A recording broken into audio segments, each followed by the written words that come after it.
Guinéennes, Guinéens, mes chers compatriotes, au seuil de l'année qui s'annonce, il m'est agréable de vous présenter à toutes et à tous mes vœux les plus sincères, les plus chaleureux, les plus fraternels. C'est pour moi une nouvelle occasion de rendre hommage à tous ceux qui se sont sacrifiés pour une Guinée libre et démocratique. Mes pensées vont à nos morts et à leurs familles endeuillées, à ceux qui sont dans la souffrance à cause de la maladie, de la pauvreté ou de l'injustice, à nos responsables et militants détenus arbitrairement.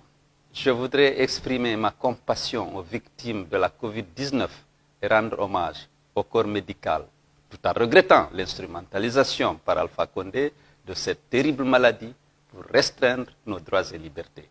Que 2021 nous soulage de tous les maux qui nous accablent.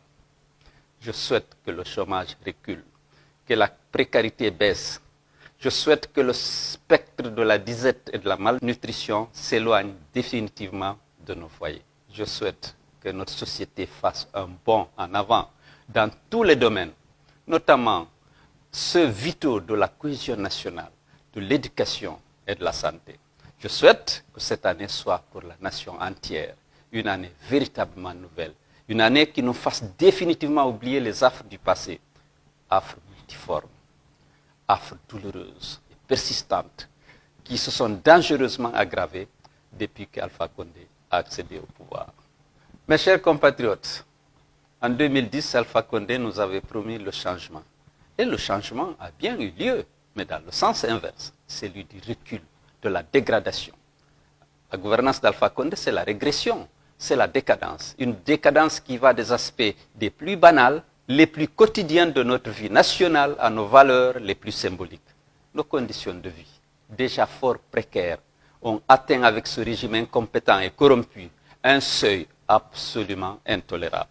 La montée des prix est telle que les denrées de première nécessité sont devenues inaccessibles aux bourses les plus modestes. C'est un véritable luxe aujourd'hui de consommer de la viande, de l'huile, des légumes et du lait. De nombreuses familles ont des difficultés pour faire bouillir la marmite, ne serait-ce qu'une fois par jour. Pendant ce temps, chez nos ministres, chez nos gouverneurs, chez les gestionnaires des régies financières et des entreprises publiques, les villas, les buildings et les voitures de luxe prolifèrent. Les coffres-forts débordent de liasses d'euros et de dollars. Nous vivons sans doute sous le régime le plus injuste et le plus inégalitaire de notre histoire récente et même de la sous-région.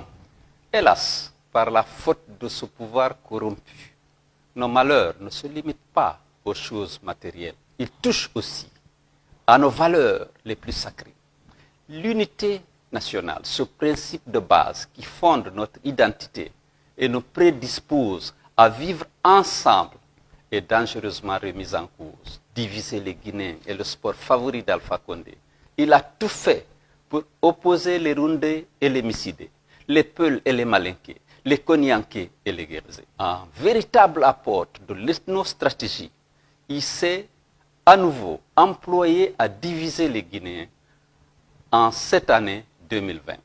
Ces appels à l'affrontement et à la guerre dans un contexte de compétition politique ont largement été suivis. À la violence d'État s'est ajoutée la violence intercommunautaire, encouragée par les autorités censées protéger les populations. Les récents affrontements à Massanta en sont la dernière manifestation funeste. Refusons ensemble cette macabre manipulation. Personne ne doit séparer les ethnies sorties du même moule historique et culturel et qui ont partagé des siècles durant la même expérience religieuse, politique, administrative et sociale. Alpha Condé voit des tribus partout. Il est incapable de voir la Guinée. La notion de nation lui est complètement étrangère. À se demander comment un homme politique, universitaire de surcroît, peut-il avoir une compréhension aussi primitive de l'histoire et de la réalité. Mes chers compatriotes, il est temps, grand temps, d'en finir avec ce mode de pensée archaïque. Que l'année 2021 soit pour la Guinée l'année de la rupture, l'année du renouveau et de l'espoir. Qu'elle efface de notre mémoire l'année horrible qui se termine. Obsédée par le désir de s'octroyer un pouvoir à vie il a enfreint en un temps record toutes les règles juridiques et morales. Pour commencer, il a violé la Constitution sur laquelle il a solennellement prêté serment, commettant ainsi un parjure qui, si notre vie constitutionnelle était normale, l'aurait mené tout droit devant la Haute Cour de justice, juridiction qu'il s'est d'ailleurs bien gardé d'installer comme le lui obligeait la loi fondamentale, et pour cause. Ensuite, après avoir organisé un référendum frauduleux, ce juriste de formation a imposé au peuple une nouvelle constitution, constitution dont il a promulgué une version tronquée. Quel crédit accorder à un État qui falsifie ses propres textes? Un État faussaire a-t-il sa place dans le concert des nations? Ce geste jette sur notre nation une souillure que les années auront du mal à effacer. Je voudrais saluer les patriotes guinéens qui se sont réunis au sein du Front National pour la défense de la Constitution, ainsi qu'au sein d'autres mouvements politiques et organisations de la société civile pour lutter avec courage et détermination contre le tripatouillage de notre Constitution et contre le troisième mandat voulu par Alpha Condé. La mobilisation de millions de Guinéens, aussi bien à l'intérieur qu'à l'extérieur du pays, contre la forfaiture, a montré à la face du monde entier le profond attachement de notre peuple au respect de la parole donnée ainsi qu'aux principes et règles de la démocratie et de l'état de droit.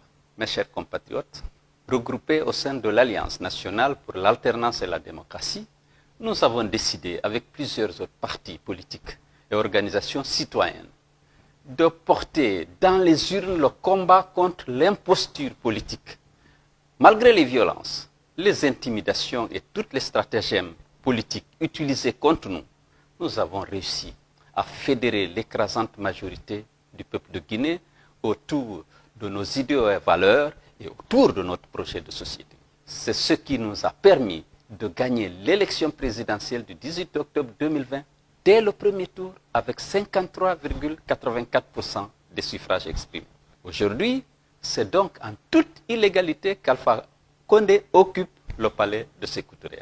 Mes chers compatriotes, notre jeune démocratie est dangereusement remise en cause. Le tripatouillage institutionnel et les manœuvres dilatoires d'Alpha Condé nous ont replongés dans des mœurs politiques de notre âge. Pour s'octroyer un pouvoir personnel sans limite, il a totalement déconstruit notre État en faisant une république bananière où seule sa volonté compte. Le pouvoir judiciaire est inexistant. Toutes les institutions censées l'incarner ont été perverties. Le vocable justice n'a plus aucune signification en Guinée. Tout l'appareil judiciaire est assujetti au dictateur qui en fait un outil de règlement de compte contre ses opposants et un moyen de renforcement de son pouvoir personnel. Le pouvoir législatif a été vidé de sa substance avec la farce électorale du 22 mars. L'Assemblée nationale, censée être la représentation du peuple dans sa diversité politique, ne représente plus que le parti présidentiel et ses alliés. L'opposition ayant été arbitrairement exclue de ces élections par Alpha Condé.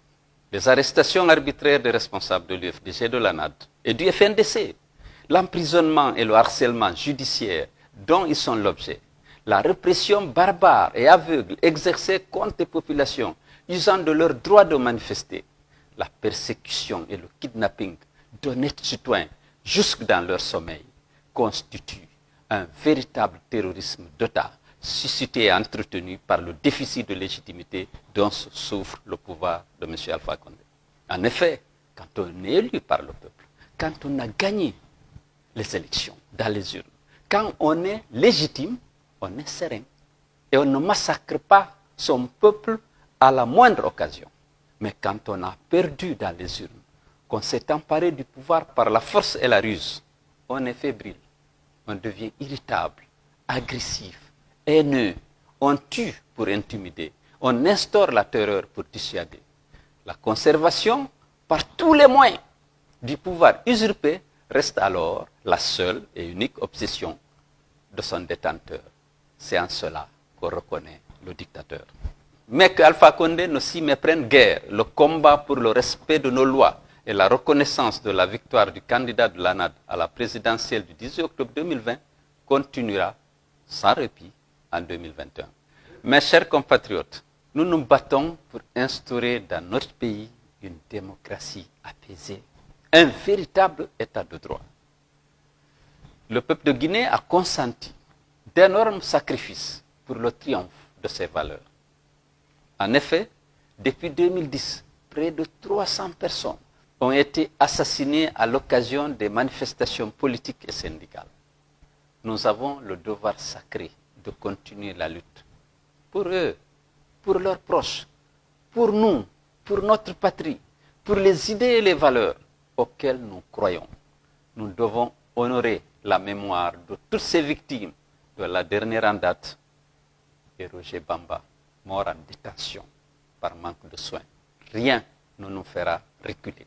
Au contraire, les menaces, les intimidations, la répression aveugle ne feront que renforcer notre détermination à mener le combat jusqu'au bout.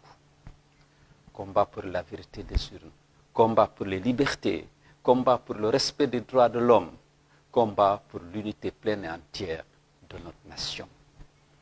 Nous réaffirmons notre disponibilité à nous unir à toutes les forces patriotiques, qu'elles soient issues des partis politiques, de la société civile ou des syndicats, pour lutter par tous les moyens légaux contre la dictature et ses inévitables corollaires, la division, la répression, la corruption, l'impunité et la misère. Mes chers compatriotes, je le dis à toutes et à tous, soyons unis et mobilisés pour faire triompher nos idéaux de justice et de paix, de liberté et de prospérité pour tous. Bonne et heureuse année 2021 à toutes et à tous. Vive la République, vive la démocratie, vive l'unité nationale.